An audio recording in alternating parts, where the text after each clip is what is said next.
ألم تر أن الله أنزل من السماء ماء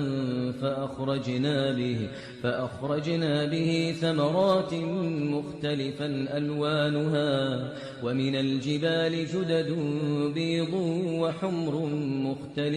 ألوانها